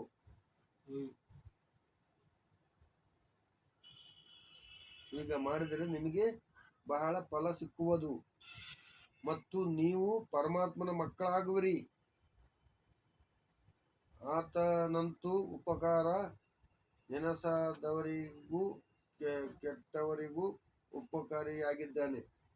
ದೇವ್ರು ಏನಾಗಿದ್ದಾನೆ? ಒಳ್ಳೆಯವರಿಗೂ ಕೆಟ್ಟವರಿಗೂ ಉಪಕಾರಿಯಾಗಿದ್ದಾನೆ. ನಾವು ಕೂಡ ಉಪಕಾರಿ ಆಗ್ಬೇಕು.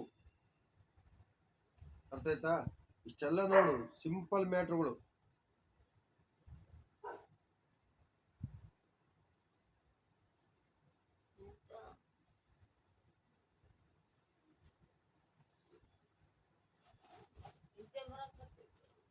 ಆಯ್ತು. ಯೆಶಾಯ ಗ್ರಂಥ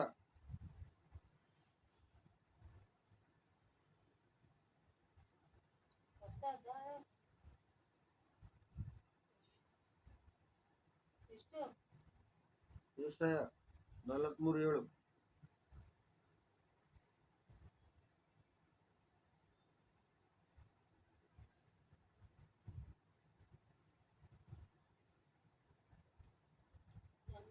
ಮಹಿಮೆಗಾಗಿ ನಾನು ಸೃಷ್ಟಿಸಿ ರೂಪಿಸಿ ಉಂಟು ಮಾಡಿದ ನನ್ನ ಹೆಸರಿನವರೆಲ್ಲರನ್ನೂ ಬರಮಾಡಬೇಕೆಂದು ಅಪ್ಪಣೆ ಕೊಡುವೆನು.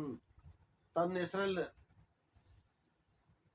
ಹೆಸರಿನವ್ರನ್ನ, ನಾವು ದೇವ್ರ ಮಕ್ಕಳು ಅಂತ ತನ್ನ ಹೆಸರವ್ರನ್ನ ಯಾರು ಇರ್ತಾರ ಅವ್ರನ್ನೆಲ್ಲ ಬರ ಮಾಡ್ಬೇಕು ಅಂತ ಅಪ್ಪಣೆ ಕೊಡ್ತಾರಂತೆ. ನಾವು ಈ ತರ ಒಳ್ಳೆ ಕೆಲಸಗಳು ಮಾಡಿದ್ರೆ ಈ ತರ ಜೀವಿಸಿ ಇಷ್ಟೊಂದು ಓದಿದಿರಲ್ಲ, ಆ ಕೆಲಸಗಳು ನೀವು ಮಾಡಿದ್ರೆ ಮಾತ್ರ ನಾವು ದೇವ್ರ ಮಕ್ಕಳು ಆಗ್ತೀವಿ. ನಾವು ದೇವರು ನಮ್ಮನ್ನ ಬರ ಮಾಡ್ಕೋತಾರೆ. ಅವರೇ ಬರ ಮಾಡ್ಕೋತಾರೆ. ನಾವೇನು ತಲೆ ಕೆಡಿಸ್ಕೊಳ್ತದೆ, ನಾವೇನು ಮಾಡ್ಬೇಕು, ಏನ್ ತಿನ್ಬೇಕು ಅಂತ ನಾವು ಚಿಂತೆ ಮಾಡಬೇಡ ಅಂತ ಹೇಳಿದ್ದೀನಿ. ಎಸ್ ಸ್ವಾಮಿ. ಎಫೆಸದವರಿಗೆ 5:14.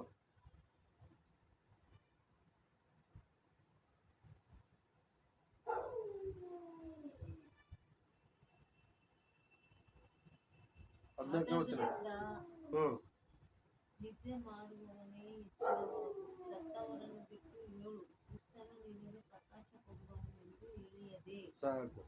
ಆದುದರಿಂದ ನಿದ್ರೆ ಮಾಡುವವನೇ ಎಚ್ಚರವಾಗು, ಸತ್ತವರನ್ನು ಬಿಟ್ಟು ಏಳು, ಕ್ರಿಸ್ತನು ನಿನಗೆ ಪ್ರಕಾಶ ಕೊಡುವನು ಎಂದು ಹೇಳಿಯದೆ.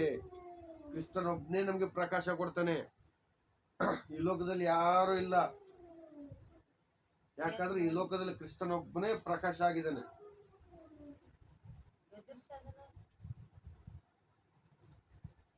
ಹೋಗು, ಬಿಡು, ಒಂದ್ 4 ಏಟು ದೊಣ್ಣೆ ತಗೊಂಡೋಗು.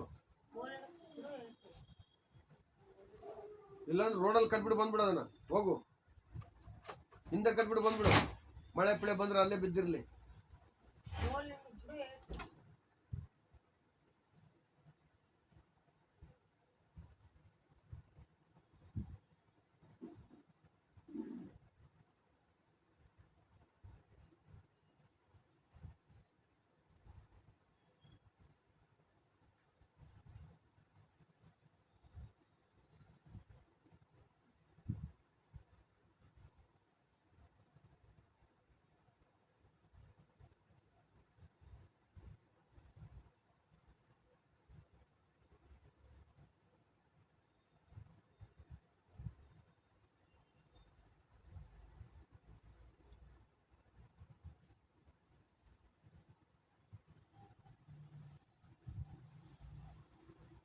2 ಪೇತ್ರನು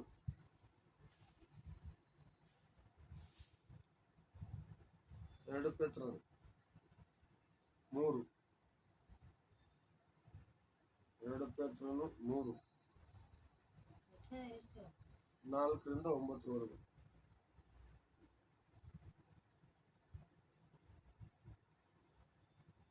ಆತನ ಪ್ರತ್ಯಕ್ಷತೆಯ ವಿಷಯವಾದ ವಾಗ್ದಾನವು ಏನಾಯಿತು? ನಮ್ಮ ಪಿತೃಗಳು ನಿದ್ರೆ ಹೊಂದಿದ್ದ ದಿನ ಮೊದಲುಗೊಂಡು ಸಮಸ್ತವು ಲೋಕಾದಿಯಿಂದ ಹಾಗೆಯೇ ಇರುತ್ತದಲ್ಲ ಎಂದು ಹೇಳುವವರೆಂಬುದಾಗಿ ನೀವು ಮೊದಲು ತಿಳ್ಕೊಳ್ಳಬೇಕು. ಪೇತ್ರ 3 2 ಪೇತ್ರ 3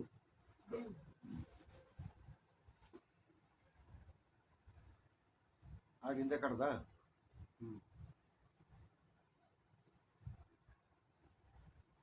2 ಪೇತ್ರ 3 ಆಯ್ತಾ 4ನೇ ವಚನ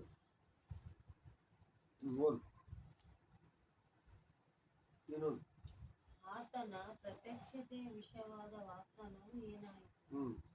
ನಮ್ಮ ಪಿತೃಗಳು ನಿದ್ರೆ ಹೊಂದಿದ ದಿನ ಮೊದಲುಗೊಂಡು ಸಮಸ್ತವು ಲೋಕಾದಿಯಿಂದ ಹಾಗೆಯೇ ಇರುತ್ತದಲ್ಲ ಎಂದು ಹೇಳುವವರೆಂಬುದಾಗಿ ನೀವು ಮೊದಲು ತಿಳ್ಕೊಳ್ಳಬೇಕು.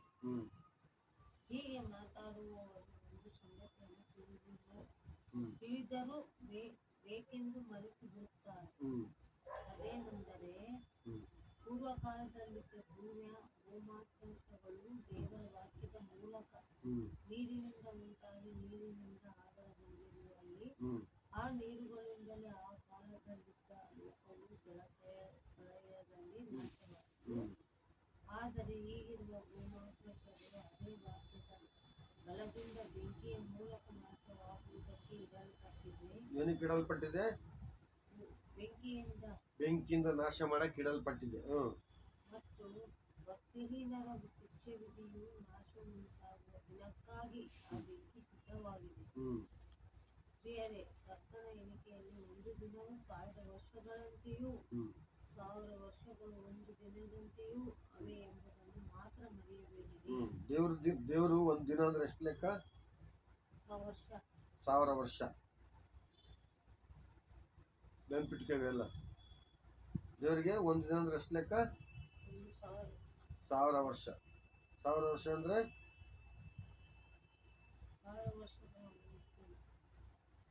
1000 ವರ್ಷ ವರ್ಷಗಳಂತೆಯೂ ಒಂದು ದಿನವು 1000 ವರ್ಷಗಳಂತೆಯೂ 1000 ವರ್ಷಗಳು ಒಂದು ದಿನದಂತೆಯೂ ಅವೆ ಎಂಬುದನ್ನು ಮರೆಯಬೇಕು. ದೇವರಿಗೆ ಒಂದು ದಿನ 1000 ವರ್ಷಗಳು 1000 ವರ್ಷಗಳು ಒಂದು ದಿನ ಅಂತ ಕೂಡ ಇದೆ. ನಮ್ಗೆ 1000 ವರ್ಷ ಆದ್ರೆ 1000 ವರ್ಷ ಅಂದ್ರೆ ಎಷ್ಟು ದಿನ? 10 ಜನ್ಮ. 10 ಜನ್ಮ ಆದ್ರೆ ಅವ್ರಿಗೆ ಒಂದೇ ದಿನ ಲೆಕ್ಕ ಅವ್ರಿಗೆ. ಆದ್ರೆ ಒಂದು ದಿನ 10 ಜನ್ಮ ತರ ಲೆಕ್ಕ ಅವ್ರಿಗೆ. ಆ ರೀತಿ ಭೂಮಿ ಆಕಾಶಗಳು ವ್ಯತ್ಯಾಸಗಳು ಇರ್ತವೆ ಅವ್ರಿಗೆ. ಈ ಭೂಮಿಗೆ ಬಂದ್ರೆ ಒಂಥರ ಟೈಮಿಂಗು, ಆಕಾಶಕ್ಕೆ ಹೋದ್ರೆ ಅಲ್ಲೊಂಥರ ಟೈಮಿಂಗು, ದೇವ್ರ ಹತ್ರ ಹೋದ್ರೆ ಅಲ್ಲೊಂಥರ ಟೈಮಿಂಗು, ಹಿಂಗಿರ್ತದೆ.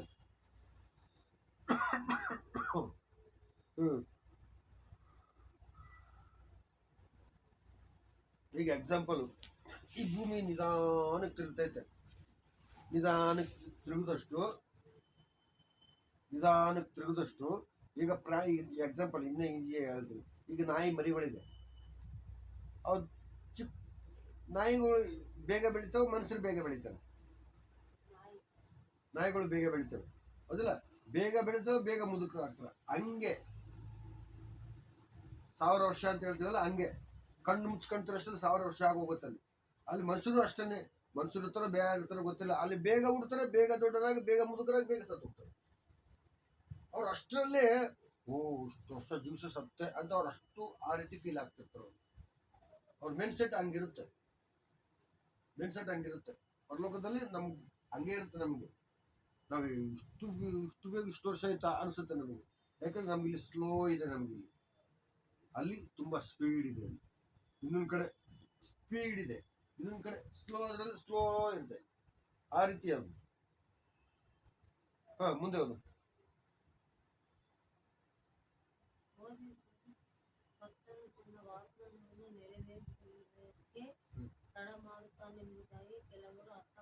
ಹೇಳುವ ಪ್ರಕಾರ ಹ್ಮ್. ಆತನು ತಡ ಮಾಡುವವನಲ್ಲ. ಅಲ್ಲ. ಯಾವನಾದರೂ ನಾಶವಾಗುವುದರಲ್ಲಿ ಆತನು ಇಷ್ಟಪಡದೆ ಹ್ಮ್. ಎಲ್ಲರೂ ತನ್ನ ಕಡೆಗೆ ತಿರುಗಿಕೊಳ್ಳಬೇಕೆಂದು ಆಜ್ಞಾಪಿಸುವವನಾಗಿದ್ದು ಹ್ಮ್. ನಿಮ್ಮ ವಿಷಯದಲ್ಲಿ ದೀರ್ಘಶಾಂತಿಯುಳ್ಳವನಾಗಿದ್ದಾನೆ. ಇವತ್ತಿಲ್ಲ ನಾಳೆ ದೇವ್ರನ್ನ ಅರ್ಥ ಮಾಡ್ಕೊಂಡು ನನ್ನನ್ನು ಅರ್ಥ ಮಾಡ್ಕೊಂಡು ಬರ್ತಾರೆ ಅಂತ ಕಾಯ್ಕೊಂಡಿದ್ದಾನೆ. ದೇವ್ರು ಹೇಳಿದ ಮಾತು ಇನ್ನ ನೆರವೇರ್ಲಿಲ್ವಲ್ಲ, ಯೇಸು ಸ್ವಾಮಿ ಬರ್ತಾರೆ ಅಂದ್ಬಿಟ್ಟು ಇನ್ನ ಬರ್ಲಿಲ್ವಲ್ಲ ಅಂತ ಕೆಲವರು ಕೇರ್ಲೆಸ್ ಮಾಡ್ತಿರ್ತಾರೆ, ಯಾವಾಗ ಬರ್ತಾನೆ ಅಂತ. ಆದ್ರೆ ದೇವ್ರು ಬರೋ ತಡ ಆಗಿದ್ರೂ ಕೂಡ ದೇವ್ರಿಗೊಂದು ಆಸೆ, ಇವತ್ತು ನಾಳೆ ನಾಳೆ ನಾಳೆ ನಾಳೆ ತಿಳ್ಕೊಂತಾರೇನೋ ಅಂತ ದಿನ ದಿನ ದಿನ ದಿನ ಲೇಟ್ ಆಗ್ತಾನೆ ಇದೆ. ಯಾಕೆ ಅಂದ್ರೆ ಇವತ್ತಿಲ್ಲ ನಾಳೆ ನನ್ನ ಕಡೆ ತಿರುಗ್ತಾರೇನೋ ಅಂತ ಭಾವನೆಯಿಂದ ಅವರಿದ್ದಾರೆ. ಎಲ್ಲರಿಗೂ ದೇವ್ರ ಬಗ್ಗೆ ತಿಳಿಸಿದ ಮೇಲೇನೆ ದೇವ್ರ ಕೆಳಗಡೆ ಬರ್ತಾರೆ. ಅವಾಗ ಜೋಗ ಎಂತರ ಒಳ್ಳೆಯವ್ರನ್ನೆಲ್ಲ ತನ್ನ ಜೋಳಿಗೆ ಹಾಕೊಳ್ತಾನೆ, ಕೆಟ್ಟವ್ರನ್ನೆಲ್ಲ ಇಲ್ಲಿ ಬಿಟ್ಬಿಟ್ಟು ಹೋಗ್ತಾನೆ. ಇದು ಅಂತ್ಯಕಾಲ. ದೇವ್ರು ಬರ್ತಾನೆ ಅಂದ್ಮೇಲೆ ಬಂದೇ ಬರ್ತಾನೆ, ಲೇಟ್ ಮಾಡಲ್ಲ. ತನ್ನ ಕೆಲಸ ಏನಿದೆ ಅದೆಲ್ಲ ಮುಗಿದ ಮೇಲೆ ಯೇಸು ಸ್ವಾಮಿ ಭೂಮಿ ಮೇಲೆ ಬಂದೇ ಬರ್ತಾರೆ. ಅವ್ರು ಬರೋಷ್ಟರಲ್ಲಿ ನಾವು ರೆಡಿ ಆಗ್ಬೇಕು. ಏನು, ಹೇಗೆ ರೆಡಿ ಆಗೋದು? ಮದುಮಕ್ಕಳ ತರ ನಾವು ರೆಡಿ ಆಗ್ಬೇಕು. ಯೇಸು ಸ್ವಾಮಿ ಮೇಲಿಂದ ಬರ್ತಿದ್ರೆ ಸಾಕು, ನಾವು ಕಾಣಿಸ್ಕೋತೀವಿ. ನೋಡಿದ್ರೆ ನನ್ನ ಮದುಮಕ್ಕಳು ಎಲ್ಲಿ ಯಾರು ನೋಡಿದ್ರೆ ಆ ಸಿಂಗಾರ ನೋಡಿ ಅವ್ರಿಗೆ ಅರ್ಥ ಆಗ್ಬಿಡ್ಬೇಕು, ಇವರೆಲ್ಲ ನನ್ನ ಮದುಮಕ್ಕಳು ಅಂತ. ಟಕ್ ಅಂತ ನಮ್ಮನ್ನ ಹೇಳ್ಕೊಂಡ್ಬಿಡ್ತಾನೆ. ಯೋಹಾನ 5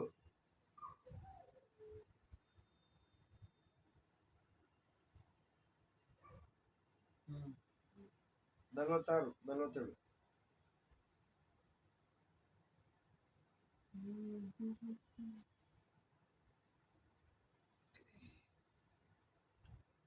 ಅವನು ನನ್ನ ವಿಷಯವಾಗಿ ಬರೆದನು. ಆದ್ದರಿಂದ ನೀವು ಮೋಶೆಯ ಮಾತನ್ನು ನಂಬುವವರಾಗಿದ್ದರೆ ನನ್ನ ಮಾತನ್ನು ನಂಬುತ್ತಿದ್ದೀರಿ. ಅವನು ಬರೆದ ಮಾತುಗಳನ್ನು ನೀವು ನಂಬದೇ ಇದ್ದರೆ ನಾನು ಹೇಳುವ ಮಾತುಗಳನ್ನು ಹೇಗೆ ನಂಬಿರಿ ಎಂದನು. ಈಗ ನಮ್ಮ ಹಿರಿಯರು ಅಂತ ಹೇಳ್ತೀವಲ್ಲ, ಆ ಹಿರಿಯರೇ ಮೋಶ. ಅವ್ರು ಯಾರ ಬಗ್ಗೆ ಬರ್ದಿರೋದು? ಯೇಸು ಸ್ವಾಮಿ ಬಗ್ಗೆನೇ ಬರ್ತೀವಿ. ನಾವು ಹೇಳಿಲ್ಲ ನಾನು ಅವಾಗಲೇ? ಭಗವದ್ಗೀತೆಯಲ್ಲಿ ಯಾರ ಬಗ್ಗೆ ಬರ್ದಿದೆ? ಕೃಷ್ಣ ಹೇಳ್ತಾನೆ, ಅರ್ಜುನ ಪಾಪ ಮಾಡಿದಾಗ ಯಾರ ಬಗ್ಗೆ ಹೇಳ್ತಾನೆ ಕೃಷ್ಣ? ಯಾರು ಪಾಪನೇ ಮಾಡಿಲ್ವೋ ಅವನ ಹತ್ರ ಹೋಗಿ ನೀನು ಶರಣ ಹೋಗು ಅಂತ ಹೇಳ್ತಾನೆ ಅರ್ಜುನ್ಗೆ. ಅರ್ಜುನ ಪಾಪ ಮಾಡಿದಾಗ, ನಾನು ಪಾಪ ಮಾಡಿದ್ರೆ ನನ್ನ ಪಾಪ ಕ್ಷಮಿಸೋರು ಯಾರು ಅಂತೇಳಿ ಗಮನ ಕೊಡು, ಸೀರಿಯಸ್ ಆಗಿರು. ದೇವ್ರ ಬಗ್ಗೆ ಮಾತಾಡ್ಬೇಕಾದ್ರೆ ಸೀರಿಯಸ್ ಆಗಿರ್ಬೇಕು, ಕೇರ್ಲೆಸ್ ಮಾಡಬಾರ್ದು.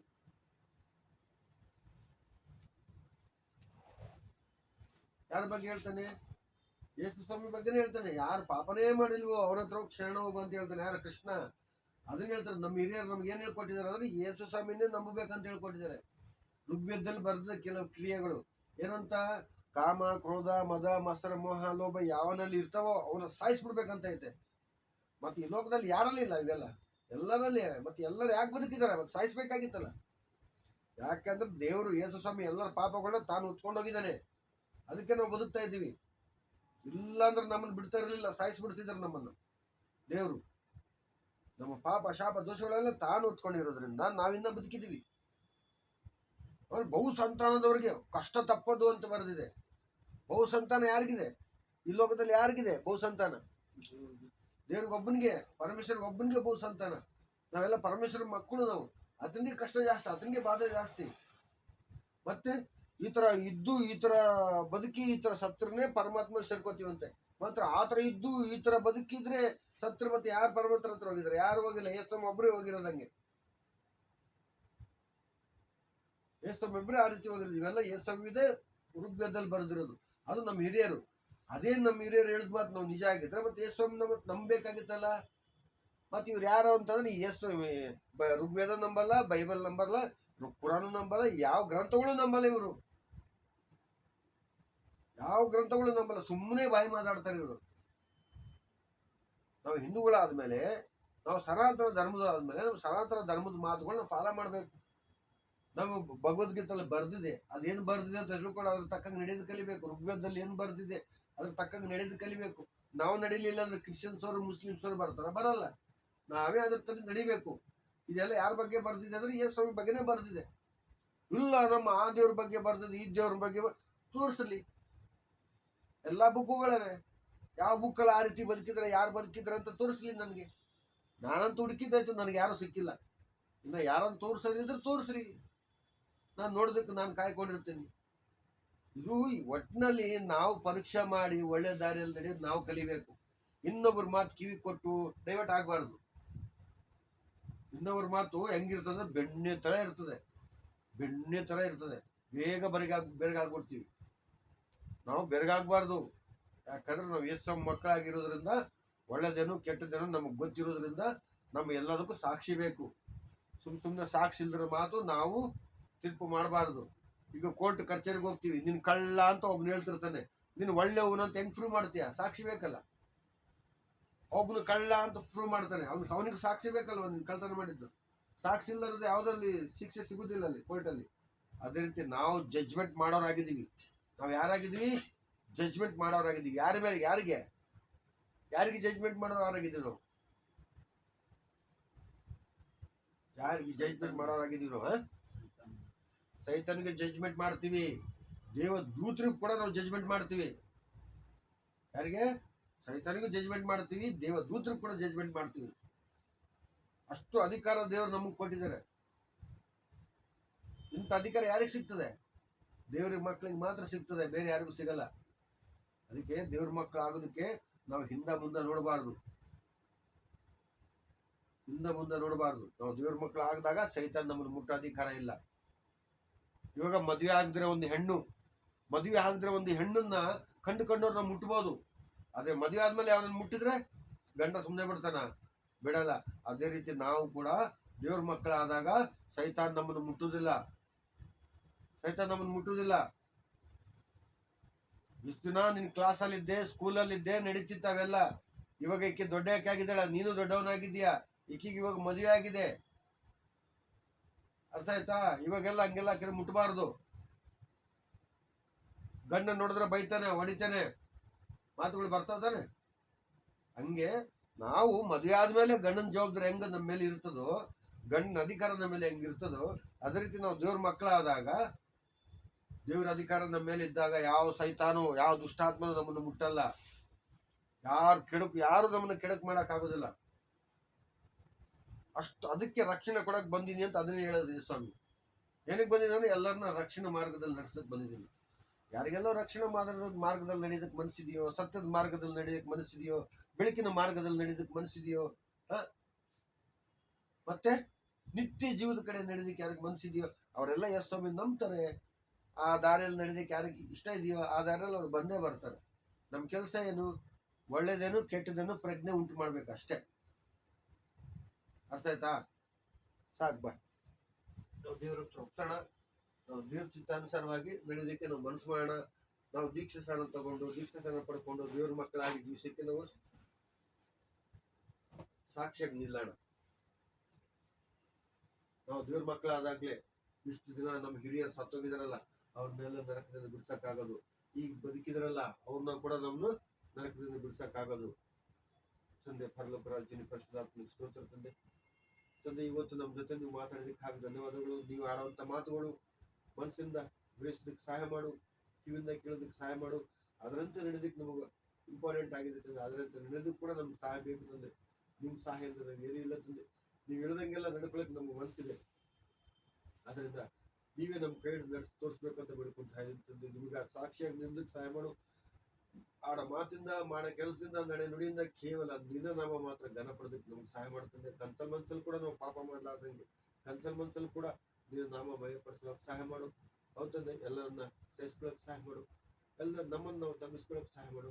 ಎಲ್ಲರನ್ನ ಕನಿಕರಿಸೋಕೆ ಸಹಾಯ ಮಾಡುತ್ತಂದೆ. ಎಷ್ಟು ನಾಮದಲ್ಲಿ ಎಲ್ಲ ನಿಮ್ಮ ಪ್ರೀತಿಗಾಗಿ ಎಲ್ಲರ ಮುಂದೆ ಪ್ರಕಟಪಡಿಸೋದಕ್ಕೆ ನಮಗೆ ಸಹಾಯ ಮಾಡುತ್ತದೆ. ನೀವು ಕೊಟ್ಟಿರುವಂತ ಈ ಲೋಕ ಜನಗಳು ಎಲ್ಲರೂ ನಿಮ್ಮ ಪಾದದಲ್ಲಿ ಒಪ್ಪಿಸ್ಕೊಡ್ತಾ ಇದ್ರೆ ಅವ್ರು ಮಾಡಿರೋಂಥ ಪಾಪ ಶಾಪ ದೋಷಗಳೆಲ್ಲ ನಿಮ್ಮ ಪಾದದಲ್ಲಿ ಮಾಡಿರ್ತೀನಿ. ದಯವಿಟ್ಟು ನಿಮ್ಮ ರಕ್ತದಿಂದ ತೊಳೆದು ಪರಿಶೋಧನೆ ಮಾಡಿ ನಿಮ್ಮ ಮಕ್ಕಳಾಗಿ ಜೀವಿಸಕ್ಕೆ ಸಹಾಯ ಮಾಡು. ಅವ್ರ ಮೇಲಿರುವಂಥ ಎಲ್ಲ ದುಷ್ಟಶಕ್ತಿಗಳು ಮಾಡುವಂಥ ಕಾರ್ಯಗಳು, ಮಾನವ್ಯಾಧಿಗಳು ಎಷ್ಟು ನಾವು ಕಟ್ಟಿ ನರಕ ಹುಡುಕ್ತಾ ಇದ್ದೀನಿ ತಂದೆ.